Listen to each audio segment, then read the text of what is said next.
पूरी दुनिया में हर एक देश में अपने ही अलग और कुछ अनोखे रीति रिवाज होते हैं जो वहाँ के लोग सालों से करते आ रहे हैं। कई रीति रिवाज तो साधारण से होते हैं, पर कई ऐसे भी रीति रिवाज मौजूद हैं जिसे सुनकर लोग भी हैरान रह जाते हैं। तो आज की इस वीडियो में मैं आपको ऐसे ही रीति रिवाजों के बारे में बताऊंगा जिसे सुनकर आप सोच में पड़ जाओगे कि लोग ऐसे रीति रिवाज भी मानते हैं।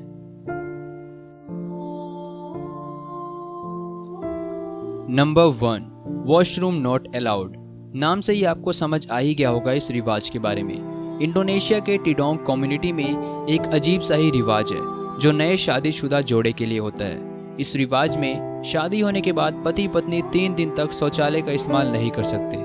है ना काफ़ी अजीबोगरीब रिवाज। और कहा जाता है कि अगर ये रिवाज पूरा ना किया जाए तो उनकी वैवाहिक जिंदगी में बैड लक जैसे कि किसी की मृत्यु तक हो सकती है। और ये रिवाज ढंग से पूरा हो इसका ध्यान पति पत्नी के रिश्तेदार रखते हैं। फिर पूरे 3 दिन बाद ही दोनों पति पत्नी नहा सकते हैं या वॉशरूम यूज कर सकते हैं।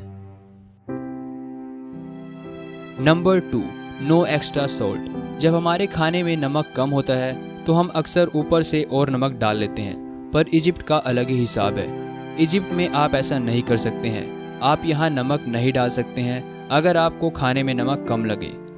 अगर आप इजिप्ट में किसी भी रेस्टोरेंट या फिर किसी के घर में भी जाकर खाते वक्त एक्स्ट्रा सॉल्ट यानी कि थोड़ा और नमक मांगते हैं तो वहाँ इसका मतलब होता है कि आप खाना बनाने वाले की या फिर शेफ की बेइज्जती कर रहे हैं, क्योंकि ऊपर से और नमक मांगने का मतलब है कि आप उसकी बनाई हुई डिश से खुश नहीं हो या तो आपको अच्छी नहीं लगी। इसीलिए अगर आप कभी इजिप्ट जाओ तो नमक मत मांगना, जैसा भी खाना मिले उसे खा लेना। एक तरह से देखा जाए तो ये रिवाज ठीक भी है। इसे शेफ को कभी ये नहीं लगेगा कि उसका बनाया खाना अच्छा नहीं है, तो शेफ भी खुश रहेगा। Number 3, never come on time. ये अभी तक का सबसे अजीबोगरीब और थोड़ा फनी रिवाज है। वेनेजुला में एक अलग ही रूल है। शायद वो भी हम इंडियंस की तरह ही लेट आना पसंद करते हैं या फिर लेट होना पसंद करते हैं। वेनेजुला के लोग कभी भी टाइम पर पहुंचने को गलत मानते हैं। जी हाँ, वाह क्या बात है ना। इसलिए अगर आप वेनेजुला में हैं तो शेड्यूल टाइम से 15 मिनट बाद ही पहुंचना, पर कभी एग्जैक्ट राइट टाइम पर मत पहुंचना। दरअसल वहां के लोगों का मानना है कि जो लोग जल्दी टाइम पर आते हैं वो बेताब और लालची होते हैं। आपकी क्या राय है इसमें? क्या ये सही बात है? क्या सही टाइम पर आने वाले लोग लालची होते हैं? Number 4, worshipping vagina. आपने अभी तक कई चीज़ों की पूजा के बारे में सुना होगा।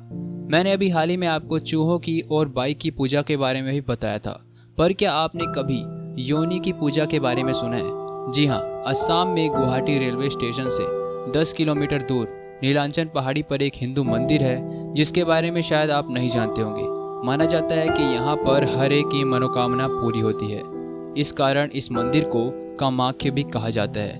पर इस मंदिर की अलग बात यह है कि यहाँ आपको कोई देवी माँ काली माँ का चित्र नहीं दिखाई देगा, बल्कि एक कुंड बना हुआ है जो हमेशा ही फूलों से ढका रहता है और इस कुंड से हमेशा जल निकलता रहता है। यहाँ दरअसल देवी की योनि की पूजा होती है। यहाँ देवी माँ की कोई मूर्ति नहीं है, बल्कि एक योनि बनाया गया है जहाँ पर आके लोग इसकी पूजा करते हैं। ये मंदिर काफ़ी चमत्कारी भी माना जाता है। कमेंट करके ज़रूर बताइएगा क्या आपने कभी इस मंदिर के बारे में सुना था या फिर नहीं। Number 5, food and wine for dead. मरे हुए लोगों के साथ कुछ अलग ही रीति रिवाज जुड़े हुए हैं। जैसे रोमन बरियल ग्राउंड में एक पाइपलाइन बिछी हुई है जो कि शमशान घाट के बाहर निकलती है, जिसमें से लोग शहद, वाइन और खाना डालते हैं जो उनके मुताबिक डेड यानी कि मरे हुए लोग खाते हैं। ये कैसा रिवाज हुआ? भला मरे हुए लोग वाइन कब से पीने लगे? जो भी है इनका रिवाज है, ये हम कुछ नहीं बोल सकते हैं। अगर आपको ये वीडियो पसंद आई हो तो प्लीज़ इस वीडियो को लाइक एंड शेयर कीजिए और इन्फो अनलॉक्ड को सब्सक्राइब कर लीजिए।